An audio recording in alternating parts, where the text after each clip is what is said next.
Hello, everybody. Welcome to Unpacking Mormonism and Other Religious Trauma.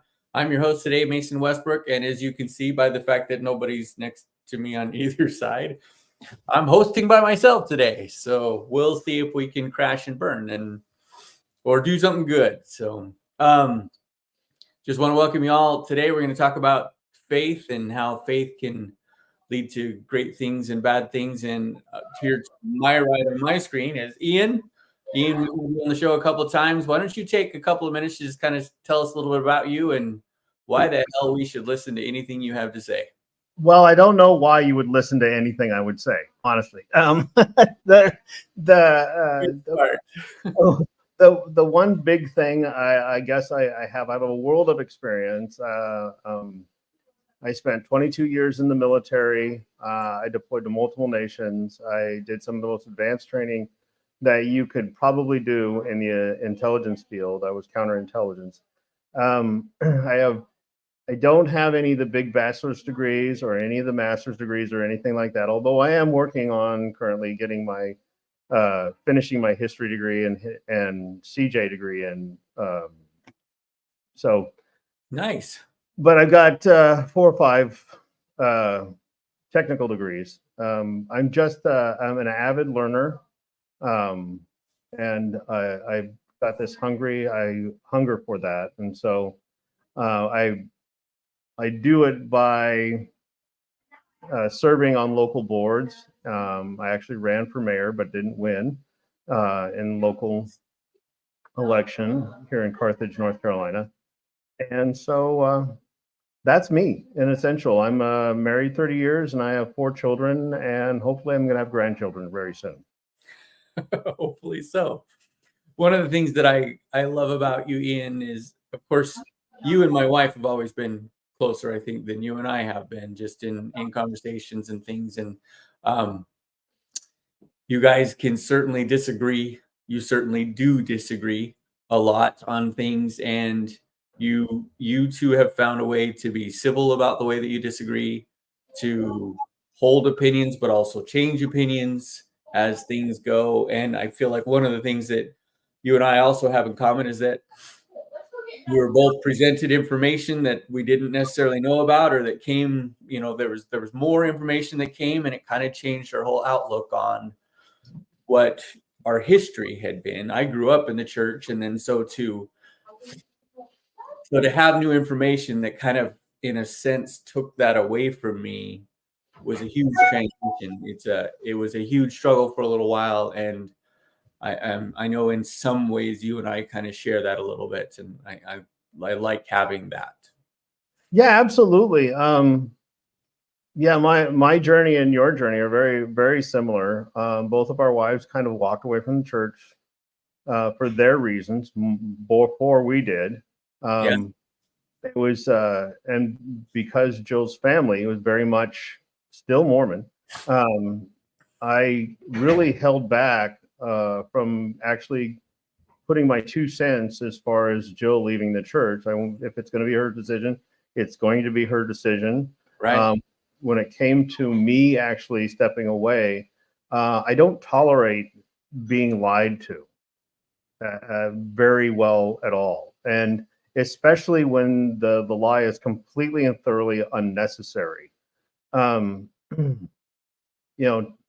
me what's really going on, and it's amazing how well I can deal with it. And so, and right. also if you're an organization that says that your faith and belief system says one thing, when something comes up that's different, that interferes with that, then you're damn well obligated to stand up and defend my rights to practice them. Absolutely. So that was something that was kind of the straw that really broke this camel's back. Yeah. The lying, one of the big things for me, accountability. If you're lying, and then for me, it feels like very much the church is they lie, and they only fess up to it when somebody fesses up to it for them. Yes. Absolutely. And that was the thing. If you're busted out about it, oh, okay, we were doing this, but it's not really a big deal because of, you know, whatever reason we want to come at it. And we can beat around the bush all we want, but I'm most specifically talking about the $255 billion in reserve currency that they were trading, doing all kinds of things with that nobody ever heard about. And we were given annual church estimates of, you know, the money that was in that and how it was spent, and it all turned out to be a rocking bunch of bullshit, you know. So that was really kind of it for me, because just prior to that, a church of $255 billion of ready available legal tender that they could have defended us with, they decided absolutely not to, when the federal government, well, actually not federal government, but state governments told us to shut down our services. And that is wrong. We have a First Amendment for a very good reason, and the church actually acknowledges how the men of the first founding of our nation are now sitting with Heavenly Father because of the work they've done on earth. And that's a quote. Yeah. So you don't get to have it both ways. You don't let a church of 700 people in California take it all the way to the Supreme Court. You do it. You step the fuck up. And then I'm sorry about my language, but that, you know, like I said, 22 years in the military, and I'm a non-commissioned officer, so I don't color it pretty very often. Well, we got to have a few F-bombs, otherwise it wouldn't be true to what Unpacking Mormonism is sometimes, right? Because I'm not going to say them, so it's a good thing you're here. So let me talk about. You've always been very good about that. You've always been quite you're my example of what a gentleman is. You've always been that for me, Mason. So, well, thank you. Yeah. I start to swear a little bit now, but that one's still not mine. So, well, let me talk about why we're here. Okay. So, sometimes what will happen for me is I'm perusing Facebook or something. Usually somebody else has posted something that I find intriguing. Not necessarily that I agree with all of it, because it's rare that anybody says anything that I completely agree with. But I saw this video about faith, and it's from Richard Hawkins. And so I posted it. I think I actually even just sent it directly to you. And you're like, what do you want? Or you wanted me to comment on this? And I don't think I even answered, but you started just commenting. And I was like, I really like the way this is playing out. So what I want to do is I want to play this video from Richard Hawkins, and I'll just show it from my phone because of the way that we have to do it here. And then I want for us to just kind of talk about what this means and where we go from there. Said in a speech famously that I think a case can be made that faith is one of the world's great evils, comparable to the smallpox virus, but harder to eradicate. I do think that, yes. Because what I'm talking about there is faith, where faith means belief in something without evidence. Because if you believe something without evidence, then that justifies anything. You're no longer vulnerable to somebody coming back at you and saying, hang on a minute, let me argue the case. If you believe it without evidence, which is what faith is, then you don't argue the case. You say, no, I'm not arguing that case. This is my faith. It's mine. It's private. I don't dissent from it. I don't retreat from it. You're just going to have to accept it. Now, that is evil. So there's the video. Yeah. So just tell me what your thoughts are just from the get-go there. Obviously, well, not the first time I've seen it. The get-go, I automatically came upon the idea of, why is this being made so tribal? You're either in one camp or another. And I didn't like that at all, because when you're talking about fact, you're talking about, well, okay, the fact of that moment. It's a lot of people place, well, and when you, okay, without making this.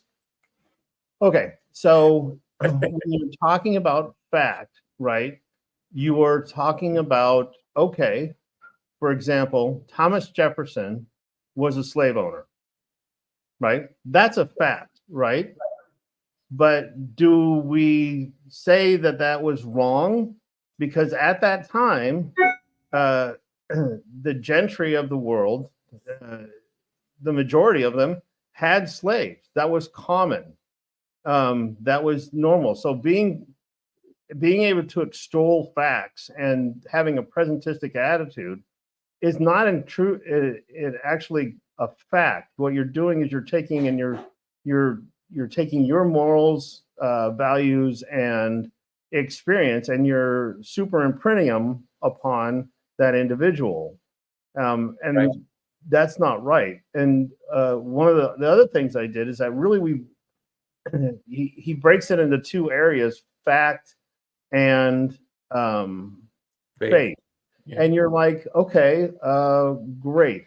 Give me a fact. I mean, if it comes to facts are really stuff that's really incredibly nebulous, because when I think of what exactly a fact is, okay, if I draw a circle and it's almost perfect, it's a circle. Okay, that's what I think. I'm going to go on fact that I made a circle. Well, another person come on, no, it's a little oblong here. That's not a fact. Okay, and that I guess would be my best analogy of what a fact is, because when you're talking about complex issues, when you involve science, science is built on a series of hypotheses that they actually create theory out of. Right. Right? It's not fact, because scientists know better than anybody else. Their facts can change. Sure. Especially if they're actually pursuing facts. So what But it is more verifiable. Yes. Right. So if you're looking at a scientific process, and we'll watch another video here in a minute, where science, you can state as of right now, and I think this is one of the things that you said to me when you responded was, as of right now, this is fact as we know it. But we're also leaving open the possibility that our information will change, and therefore our facts will change. And I think one of the things that he brings up, which is kind of poignant, is that oftentimes with faith, people hold so tightly to faith, there's no room for a change in thought process. There's no room for, well, maybe I wasn't right about this or that kind of thing, because you're attached. It almost feels like your whole person is attached to that idea. And what do I become if I lose that idea? Like for you and me, what do I become if I lose the religious organization that I've known my whole life? What happens to me now? And some people are just either afraid to or unwilling to make that leap. And I understand why, but it's kind of tough. And so, yeah, you're dealing with facts that can still change, even though as of right now, they're verifiable information. Yeah. Fact and faith share two things that we should always, put a backpack on them. And that backpack is that whatever we have there at that moment of that time is really only good there for that moment and that time. Sure. Because facts can change, evidence of faith can change, and if you're of the viewpoint that your evidence, that your faith is predicated on no evidence whatsoever for you, and that evidence can be, hey, it makes me feel good.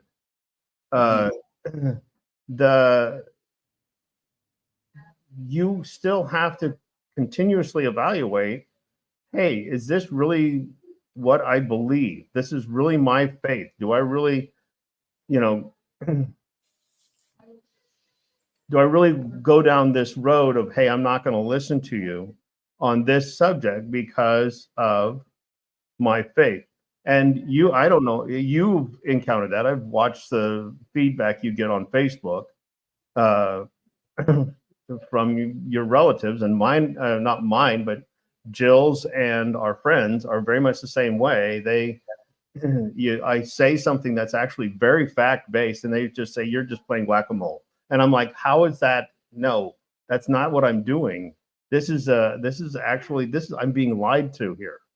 This is something that I find unacceptable. Yeah. And it's interesting because actually the whole idea of whack-a-mole comes from a general conference talk. And it's very much almost like And again, you and I are both there. It's almost like all we can do is, oh yeah, that's a great defense. Whack-a-mole, that's all they're doing. And we just puppet the words without doing thinking. So I want to read this. One of the first things that he says, whoever the commentator is asks him, he says, "You've been noted as having said, faith is one of the world's greatest evils, comparable to the smallpox virus, but harder to eradicate." And my thought was, and I want your thoughts here too, but as I think about that thing, I think the big difference between like eradicating something like smallpox and eradicating something like faith is that it takes a thinking mind. How did we eradicate smallpox? Somebody figured out where it comes from. Somebody figured out how it spreads. Somebody figured out how to make a vaccine. Somebody figured out and tested these different things. And of course, that costs lives along the way, right? You don't test something like that without also losing people. But it was a thought process. We recognized this is a problem. What do we do about it? Whereas with faith, oftentimes what happens is, this is a problem. Ooh, is this going to interfere with what I believe? Oh, yeah, this is going to interfere. I'm not doing that. No. And then that's when it goes on the shelf, or you just ignore it or whatever. So so his comparison there, one with smallpox, you take a thought process to overcome a problem. Whereas with faith, you take a thought stopping process and stay where you are. And I think that's why he says it's so hard to eradicate, because people don't take the time to re-examine, like you said, on a regular basis. What now? What about this? What about that? Right. I like your dual analogy between the difference between faith and fact, is that fact has to be verifiable, quantifiable, and something that you can actually say, hey, here it is. Faith is something that can be nebulous and unknown. And sometimes the two cross over. Yes. Where you have a person of faith and a person of fact, and this person of fact says, hey, this is what's happening. And the person of faith that says, I don't accept that. I get that. But it doesn't mean to me, and it never will mean to me, is that you eradicate that idea of faith. Right. Because you can't, and this is a point I brought up in our original conversation, you can't know everything. Right. And that expectation is absurd, because, you're like, okay, a fact, a cold, hard fact with me, if I get in my car and I drive down to Marcus and Christie's, which is through 2 blocks down the street, I'm going to get there. Okay. Right. And the same would be true as I have faith in the fact that if I get in my car and I drive 2 blocks, two houses down, I'm going to still arrive at Marcus and Christie's. I can have faith and fact in those, in across in that. Yeah, absolutely. But if I say I'm going to get in my car, I'm going to close my eyes and I'm going to drive to Marcus and Christie's, I may very well run into Marcus and Christie's house. Okay. And so it doesn't matter how much faith you have at that point in time. You put in a variable that negates your faith that this will happen. Yeah. And see, that's what I'm trying to say when it comes to faith. Sorry about that. When it comes to faith, is that if you put in that blind variable, right? Then that is the kind of faith that the person is talking about. That's not my definition of faith whatsoever. I think that's why I don't like his idea of making it so tribal. Yeah, well, and I think the difference there too is that oftentimes, and I think kind of what he's talking about faith almost at the expense of evidence, meaning that there is evidence to demonstrate that your faith is inerrant or errant, but you follow it anyway. Right. Not about, like, for instance, God. You can have a faith that God exists, and you have experiences in your life that tell you that that's true, but they're not verifiable. They're not repeatable. You could kneel down and pray one day and feel like you get an answer, but you could kneel down and pray the next day and not get the answer. Or I could kneel down and pray and not get the same answer. It's not repeatable, like science is. I don't think that faith as an idea is the real problem. It's faith that is meant to block out evidence. It is faith that allows for, and this is one of the things that he says. Let's see, what is it? I actually just want to go back to one of the other things that he says. He says, because I kind of want to pick out when people make comments like this, there's always wording in there that is meant to kind of drive somebody to a specific thought. Right. And of course, those can be good things and they can be bad things. One of the things he says here is because what I'm talking about there is faith, where faith means belief in something without evidence.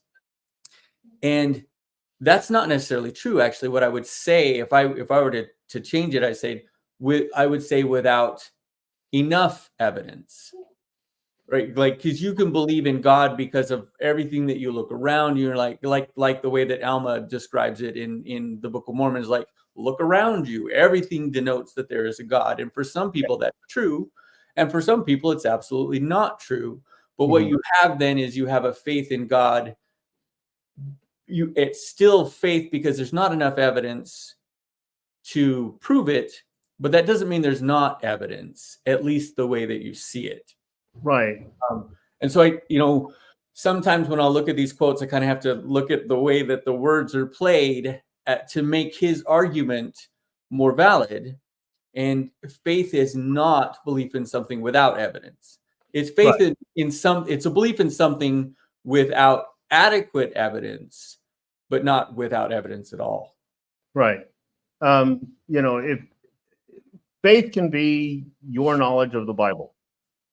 Sure. Right. If we're talking about the specific subject of what we believe religiously, your knowledge of the Bible is good enough for you, and you understand that is your world viewpoint of how the Bible says it. That's it. You're good. Right. You're done. Okay. Right. A lot of times that very an unflexible viewpoint of that is what the person is taking issue with, because there is significant evidence that says there's parts of the Bible that are meant as allegories and they're not meant as actual fact.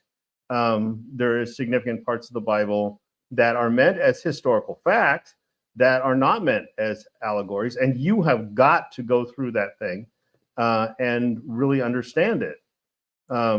Why do you think that people don't? So you're talking about people that will hold on to the Bible as if it's absolute fact. You and I both know people like that. And that doesn't denote they're good or bad people. It just is the way that they are. What is it that you think? And I have my own idea about this, but I want to know what your idea is. What is it that causes them to just hold on to it as fact and not address it almost piecemeal, the way that you're saying? Well, yeah, that sounds like a story that I should be able to just I can take some benefit out of it, but I'm not going to, hold on to that as an absolute truth. It just is what it is. What is it that you think causes people to do that? There can be a lot. The story, when people bring that up, I bring up this story. When we first went into Afghanistan, we had females with us, right? And these are, Afghans are very tribal people. Sure. They're probably a good half century or century behind us as far as technology goes. What was amazing is that they saw pictures and videos of females in uniform doing their job of inspecting cars, inspecting other females, locals, and inspecting men, right? It's their job. They're MPs. That's what they do. Right. The tribal leaders were like, you can't have men touching women. You can't have men touching women's belongings. And we would tell them, hey, those are women. And they're like, no, they're not. You could not convince them by any measurement whatsoever that was a woman doing that. And that was because their lack of knowledge of really, I don't really know why they did that, but the fact that they didn't you could clearly see their hips were wider. You could clearly see that they had female parts. Right. We actually took up the idea of everybody would be in t-shirts performing that function. That Wow. way it was undeniable about who was what and what was who. And because for the most part, soldiers at that time didn't have beards. So they had a real difficult time dealing with us because beards and people in beard that are bearded in their culture were Deserve respect, right? hetero service, and people that were without beards were homo in service. Oh, okay. Right. So I guess you'd say. So that was difficult for them to see around that. And I kind of place that on a bigger analogy of the rest of the world. Sometimes and sometimes it just people are lazy in their belief system. They really don't want to put the effort into actually understanding and acknowledging where it comes from and what the historical context of it is, Yeah. and where when you take it and you look, okay, this is what Scripture is telling me. Okay, so look at it in an analytical viewpoint or even a spiritual viewpoint about, hey, how does this really apply to my life? Right. You know, Jane down the street is having an affair with Bob 2 blocks over. Am I going to go throw a stone at Jane? That's not, no, Right. it's not what we do now. Right. So it's one of those things I hate, and I hate to say my worldview of people for the most part is I think they're lazy. Yeah. And I just I don't like to be negative like that, but man, I've seen people do some really shockingly stupid stuff. I think you've hit on part of what I was thinking. I was thinking more along the lines of this next piece here, but I love the idea of lazy, and for 2 reasons. One, Russell M. Nelson called people that leave the church lazy learners, right? When in fact, it's generally the members of the church that are the lazy ones, right? Yes. They read their scriptures, even if they're doing the things they're supposed to be doing. They read their scriptures, they have their family home evenings. You could be the perfect Mormon family or any other religion. You could be the perfect Mormon family doing all these things, but it doesn't necessarily imply that there's thought going on. You are sharing with your children or sharing with your spouse or even just with your own head. You're just using all this information to just reaffirm what you already believe. You're trying to take this information and put it in the compartment that says what I believe is true. Almost like the comparison with science is that what science will come up with is almost invariably a hypothesis that something is not true. Right. And then verify that it's not true, and then be happy and surprised when what happens is, no, it actually is true, right? Right. Whereas religious people in faith typically will look at it as, I believe this is true. Let me do the things to help continuously reaffirm my faith that it's true, rather than looking at it objectively and going, okay, is it true? I think it's true. Let me prove that it's not. In fact, the promise that is so famous in Moroni that says, read these things, ponder them, and then pray about it and ask, famously missed by members. He says, ask if it is not true. Right. And some of it's just linguistics, right? He's basically saying, ask that it's true. But it's almost that idea. They almost kind of throw in that negative thing as if that's what you should be asking. And it's fun. The second thing so I love the whole lazy idea. And I don't think it's because people are choosing to be lazy. I think it's because we become comfortable in what we have and don't feel a need to become uncomfortable. People in general are not hasty to become uncomfortable. There's enough uncomfortable in the world. Right. We have to seek it out. Yes. So yeah, and go ahead. Yeah, and faith can be like this big warm blanket you just wrap yourself in. Yes. And you just, I'm comfortable with this. I don't want to rock my own boat a little bit. I don't want to go out on a limb ever. I just want to I want to hang on to what my little safe space is here. And and to a certain extent, I guess that's a good way of being, because it keeps you sane. I mean, in a lot of ways, it can keep you very sane. But when you start stepping out and start saying things to people around you that are absurd, and you start making people around you follow the absurdity of it, then that's not okay anymore. Yeah. If it, you just, when you were talking about this subject, I was thinking in my head, I was like, you can break this really down into a bunch of different ways. And the way I broke it down mostly is the arguments is faith, fact, instinct, and science. Okay. And that's kind of the functionality of a big chunk of the human brain, is that's what we break it down to. Fact is something that we can absolutely 100% verify. That doesn't mean it's science. Okay, so people equate those two a lot of times.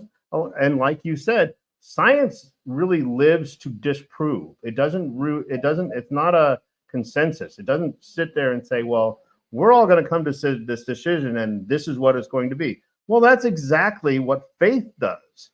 That doesn't make any sense, and a lot of times your faith helps you fill in those gaps of everything else that's going on between the faith, the fact, the instinct, and the science.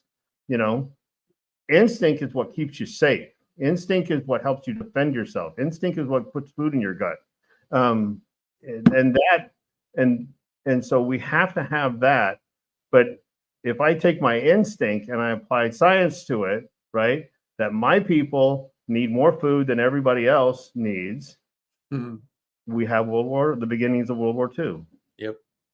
Right? We have the very reason why Israel and Palestine cannot get along. Because I hate them, they're the cause of my hate, and that is the way it is. Yep. And if we can't step back and examine the reasons why. Yeah. We can't step back and look at the similarities. We just can't step back. That's the problem. Yes. We can't step back and look at it from a different perspective. I cannot put myself in your shoes to see it from your perspective, because that might change how strongly I feel about something. And right now, that strong feeling feels good. Yes. I'm holding this passionate thing, and it feels good. So why would I do anything to interrupt that good feeling? Well, as you progress and as you start to interrupt that good feeling, you start to recognize that good feeling comes from lots of different things and is not necessarily a healthy thing. Yeah. So you have to step back. The other piece that I think what keeps people in this place of, I'm going to take the Bible or the Book of Mormon or whatever, I'm going to take it at its word. It is God's word, every single piece of it. Yes. The first thing is, I think it's just hard to break things down. It takes an awful lot of effort. And so we become lazy, we become complacent, we become comfortable. One of the things I like about your analogy of the blanket is, it can be very comfortable. It can be soothing. It's also restricting. There's so much that you can't do if you're wrapped in a blanket. And one of the things is you can't give a hug. There's so much that you can't do when you're safe in this little spot. Yeah. But because it feels safe, you don't examine what you should do to improve yourself or whatever. But the other one is that we're just afraid. So we're lazy and we're afraid. If I do delve into the Bible, if I do delve into the Book of Mormon, if I do study Joseph Smith, if I do study all these historical things, I'm going to end up in a mess, and I'm going to lose my faith and therefore lose my salvation. We're afraid to approach it because it's just safer and easier to stay where we are. Yeah. And especially when you start looking at history, because you find out that history is not pretty. It's full of gray stuff. It's full of people that you thought were fantastic and they turn out to be not so great. It turns out to be that you had ideas about, stuff that happened that really didn't happen. And it can be difficult if you're a person of faith and you start studying history, because a lot of that is that you have difficulty understanding okay, am I being presentistic when I look at this stuff? Because, well, okay, you can't know it all. That's one of the biggest things I have with this, with the, if you have faith and you have fact, if you do deny fact because of your faith, well, okay, I can deny that fact because of my faith. Well, I've got this idea in my gut somewhere that instinctively I think he's wrong.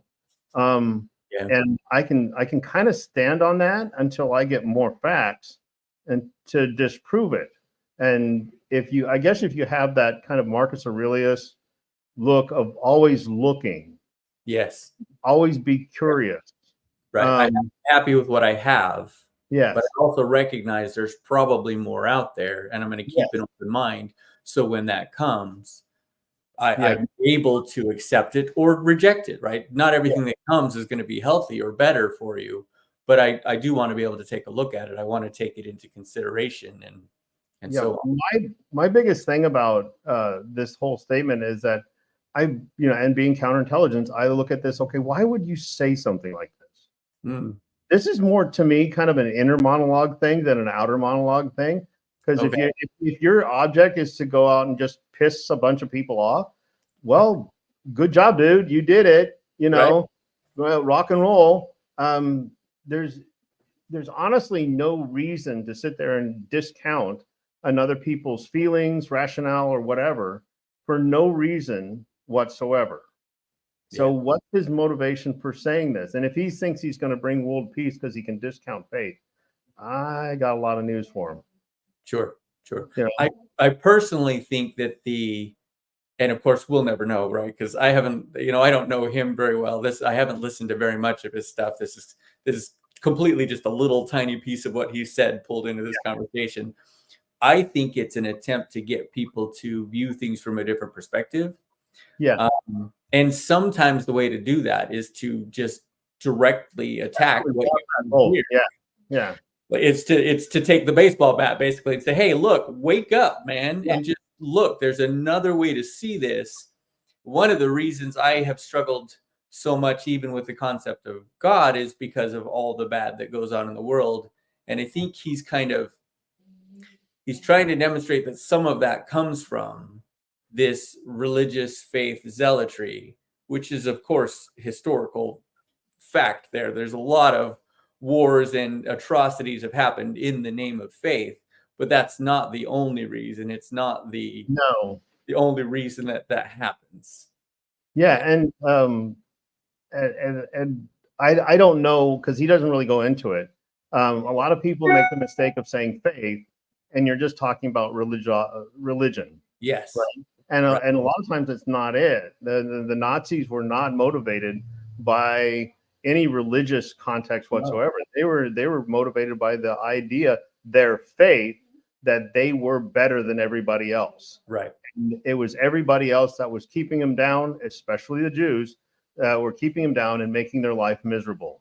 Right. And we turned out to be it didn't turn out to be. It's absolutely ludicrous to say that, and horrible. But how am I trying to say this? It gave them the motivation, the real angst to go out there and do these horrible, horrible things. So as much as you want to categorize faith as being religious, it's not. It can be a lot of different things. Sure. So I think ultimately what tends to happen and allow for those kind of things is that one group figures out a way to dehumanize the other group. Fact. Like slavery. If you can take the idea that the white race is superior to the black race, well, then it's not so big of a deal. It's not, this is going to sound terrible, and I don't believe this at all, but it's the idea that people will treat animals differently because they're animals. They're not humans. So why would I feed my animals off of my plate when they have food right there, kind of a thing. It's that idea. We have the idea as humankind that animals are different. They don't have the same brain capacity that we do. And so if you can somehow sell the idea that another human being is an animal, Yeah, or they're evil, or they're or that wrong, they're evil, or horrible. yes, whatever tag you want to put on it that separates you from them and elevates you above them, Yes. you can get people to do terrible things. And looking back now, like we can look back now on slavery and the things that happened in the 1800s and so on, and go, how? Or the Holocaust, the things that happened in World War II, or the Inquisition, the Spanish Inquisition, or we can look back and go, holy hell, Wow. how did people do this? And the answer is, you separated them. You elevated yourself above them. And so that allowed for you to do whatever you want. And this is one of the things he says there. Like he says, because if you believe in something without evidence, then that justifies anything, which is a completely black and white statement. And it isn't true, but you can see how sometimes we make it true. If I make myself better than you, I can start to justify anything that I want to do because I'm more important. And you'll go as far as cherry pick your evidence. That Absolutely. that makes you rationale why you're doing what you're doing. Right. That makes you, Right. A better human being than that other human being, and then that way I can do terrible things to people. Right. Like the church with Joseph Smith. Like the church did with Joseph Smith. Sure. Yeah. So, which they continue to cherry pick information about him all the time. And they do it because the ends justify the means, which is Right. also a very terrible thing most of the time, is that if the end is more important than how you get there, you'll do whatever you need to do, or whatever you feel like you need to do. You get things like the Spanish Inquisition, like the Mountain Meadows Massacre, right? These are the people that hated us, so we're going to hate them back, and we're going to take care of this problem, or whatever. Yeah, you get things like MK Ultra. You get things. Do you know what I'm talking about there? No, I don't. MK Ultra was a program the CIA had where they fed mass populations LSD. Okay. And that's not a conspiracy theory. That's actual fact. All your listeners, you can look that up. That actually happened. They also used white lithium and put it over housing developments. Why? Because they wanted to dig up the facts. They needed to prove what they were trying to prove. Right. Because they wanted to dig up the facts with MK Ultra to see how they could program mass populations. Right. And the same with white lithium is that how much lithium could we put over these housing developments before we started seeing mass levels of cancer? Wow. So yeah, and that's horrible. But that's using that's like using science to prove something. Right. That's not even a faith, quote unquote, faith thing. Yeah. And those people's only rationalization is that, oh, we're the government, we get to do this kind of stuff. We had to know it, right? We had to know if we could use it later. Yeah, we have a bigger cause.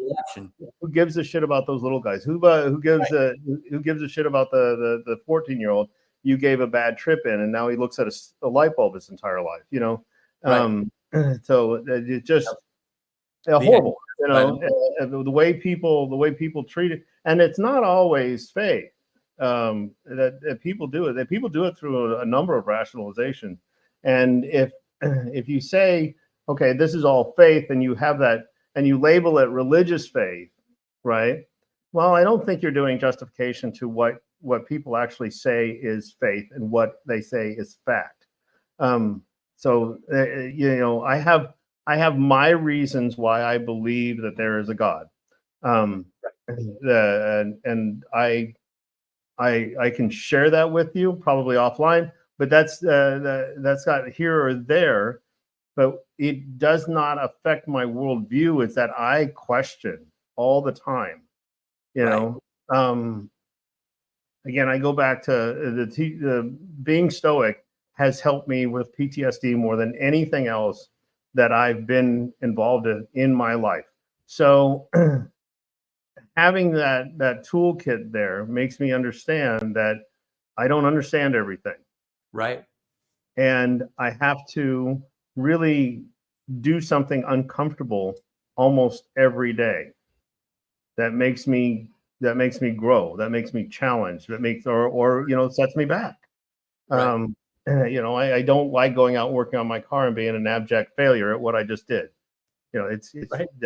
I throw tools and get mad, and that's the way it is. But it's all part of that growth. Yes. You're not here to feel good. Yeah. So all the time. there's one last piece of this quote that I wanted to go over, and then if we have time, I'd like to play that other video. But it's this last piece. He says, if you believe without evidence, which is what faith is, then you don't argue the case. And then he says, you say, so talking about the believer says, no, I'm not going to argue that case. This is my faith. It's mine. It's private. I don't dissent from it. I don't retreat from it. You're just going to have to accept it. And then he says, now that's evil. I don't agree with that, but I can see how it can become that way. Oh, yeah. Again, I want to call out just kind of this wordplay here. For me, when you say something like, it's private, I don't dissent from it, I don't retreat from it, what you've done is you've demonstrated, because if people are saying this, which I've heard people say this thing, I don't dissent from it, I don't retreat from it, you've created it as a problem to dissent, a problem to retreat, a problem to talk about it, a problem to argue it. And if anything is, if you feel like you can't argue something, and I'm talking about in a healthy setting, I'm not talking about just to argue just for the sake of arguing, but if you feel like you can't argue something in a healthy setting, that feels like a problem to me. You've created something that is untouchable, that may not be what you think it is, or may not be true, or may not be factual, because you're unwilling to talk about it, to argue it, to dissent, to retreat a little bit. You may find that you're holding tightly onto something that doesn't have any true value. And I think that's where the quote unquote evil he's talking about comes from, is that you're holding on to something that is incredibly valuable, but just isn't. Yeah. When the first part of his statement says it's private, right? Yes. Well, clearly, if this is the exchange that's happening, it's no longer private. Right. Right.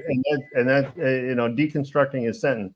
And so that at that point becomes, hey, no, this is not private anymore. Your actions or behavior or language is saying something that disagrees with I believe is fact. Right. Okay. And your that warm blanket of faith that you have put around yourself, right? And you're saying is private.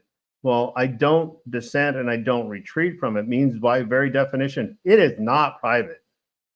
Okay. Right. Your what you're doing is something that's coming out in public and saying, hey, this is who I am. This is my faith. This is, I believe with people that have the left toe is the largest toe that you've ever seen, or the best people on the planet.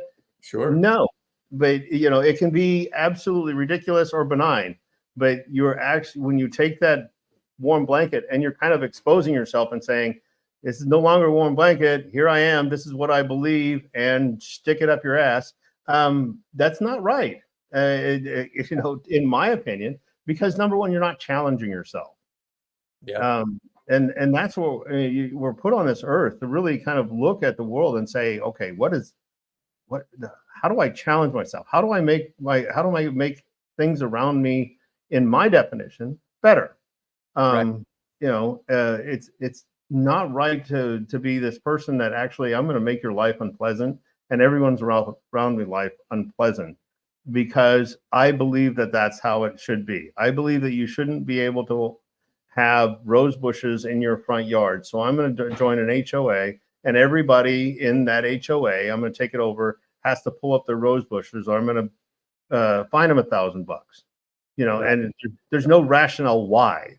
And the the word there that I find the most important is essentially what you're doing is it's imposing. And I think you said this before, is that you're imposing your will on somebody else. There was another video I watched where somebody gets up and asks a question of this guy who's an atheist, and he says, why do you find justification in taking something away from 95% of the people who find it very helpful? He's talking about Christianity, I think in this case.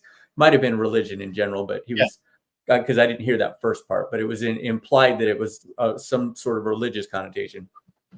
Why do you feel justified in taking something that 95% of the people find healthy and good for them and replace it with what 5% of the people want?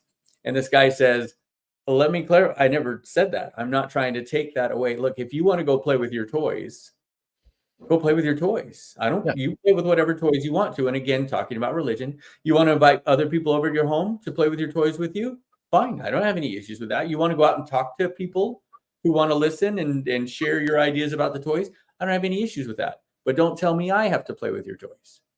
Yes. And that's really where it comes in, is that religion has historically done a good job of trying to impose what they believe is true on other people. And I think that's the real issue. I think that's where the evil comes from, is that you move past sharing what you believe to imposing what you believe. And that's a serious line that you've crossed that I don't think is healthy or appropriate. Right. But can we say the same thing of fact? I suppose it depends on what kind of facts you're talking about. But I think that even with facts, if your move is to impose the belief that this is in fact fact, then you may be on unsteady ground, because when we start to impose our will on somebody else, whether or not we're right, whether or not we're good, we have stepped into an area that can get very mucky. Yeah.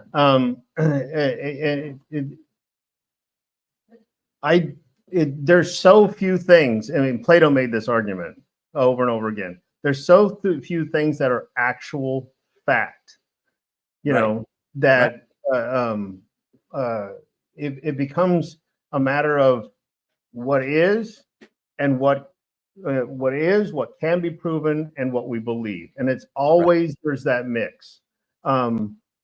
So, you know, he talks about in his writings, the perfect chair. What does the perfect chair look like? And everyone gets a different thing in their head about what a perfect chair is. But what is the perfect chair? And in all honesty, there's no way of saying that. No, not for more than one person. Right. You're going to find your perfect chair. I might have my perfect chair. I guarantee they're not going to be the same. But if I say this is the perfect chair, you have to like that chair. That's taking fact and very much doing what faith has been guilty of in the past. Yep. And you probably rile some of your people up, but the last COVID thing that just came out was a whole bunch of facts that were thrown about that had no proof whatsoever. It wasn't animals. It wasn't that somebody licking bats or whatever. It was actually, this is an engineered virus. We know that. The masking and 6 feet and closing down did nothing that was effective. In fact, a lot of times government got involved and they did absolutely the wrong thing, where they stuck infected people with old people. And then the antivirals came out and people said you can't use antivirals. Even though they do have some success, they're not a cure-all, but they did have some success, but you can't use them. Right. And you're like, okay, well, why?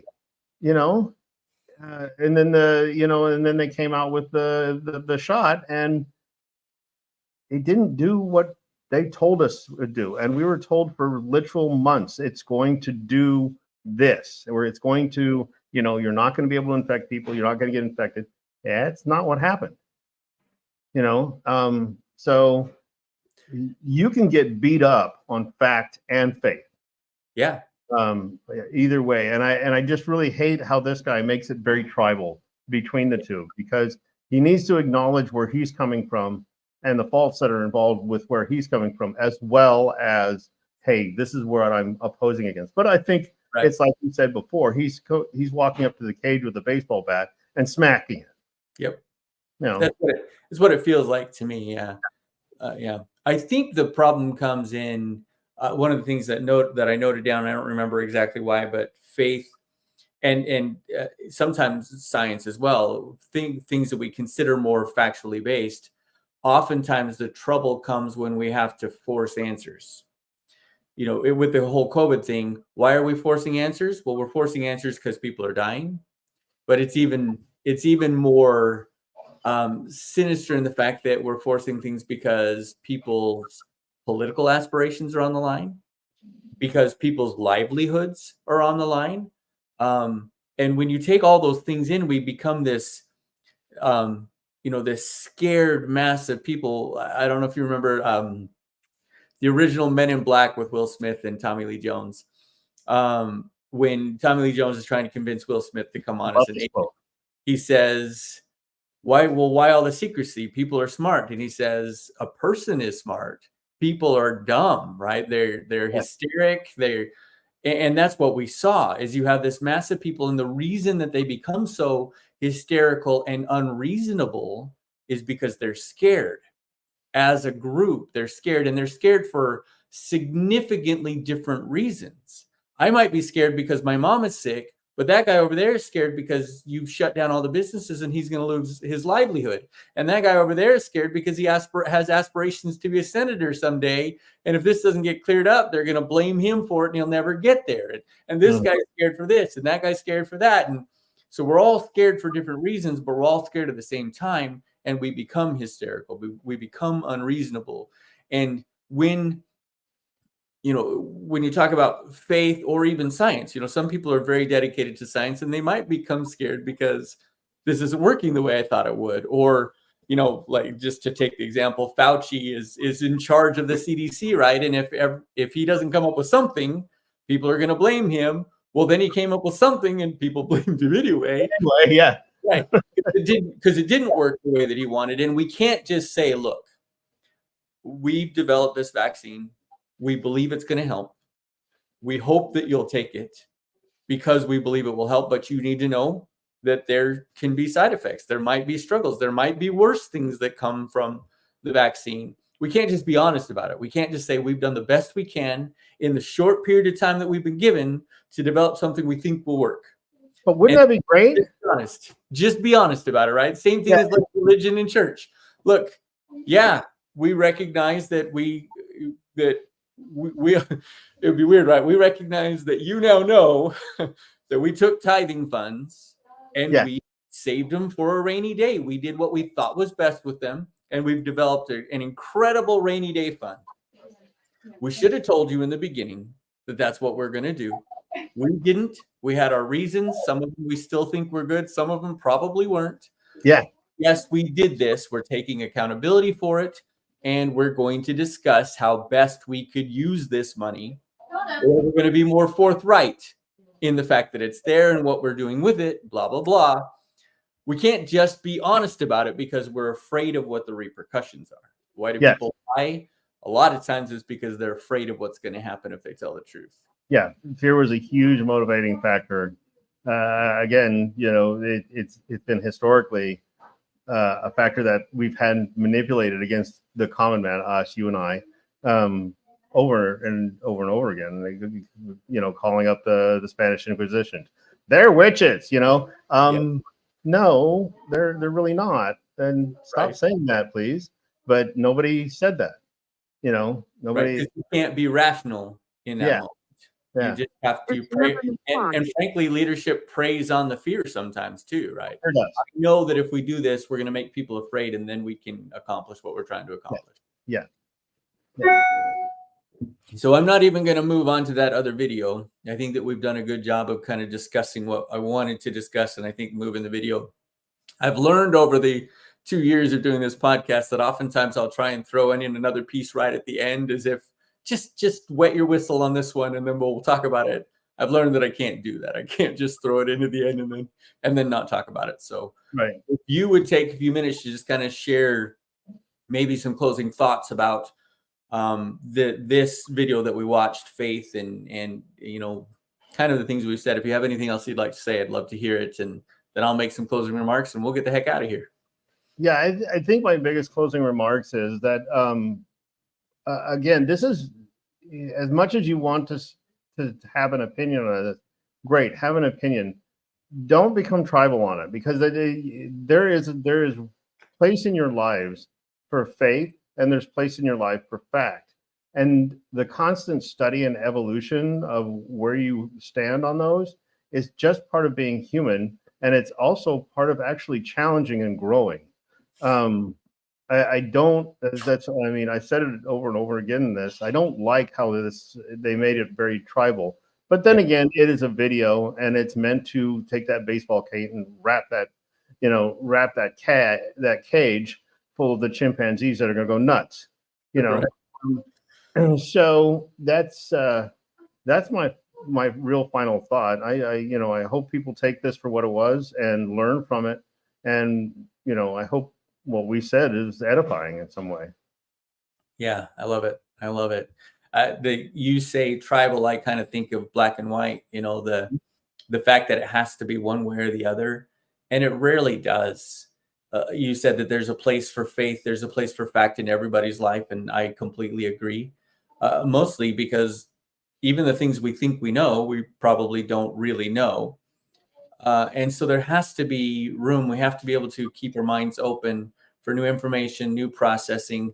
I will share one little piece of what this other video was he says that if you took any kind of book, fiction, holy book, whatever, and he destroyed it, 1,000 years from now, it wouldn't come back the same way, because it's based on faith. It's based on people's beliefs. It's not a factually based system.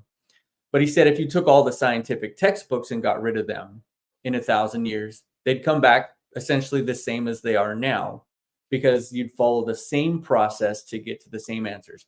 Whether or not that's actually true, it's probably not completely true.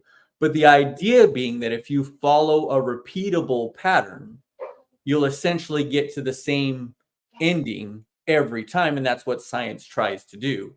Yeah. Whereas in religion, it's not repeatable. In faith, it's not necessarily repeatable. And so just recognizing what role does fact, scientific discovery, what role does that play in my life?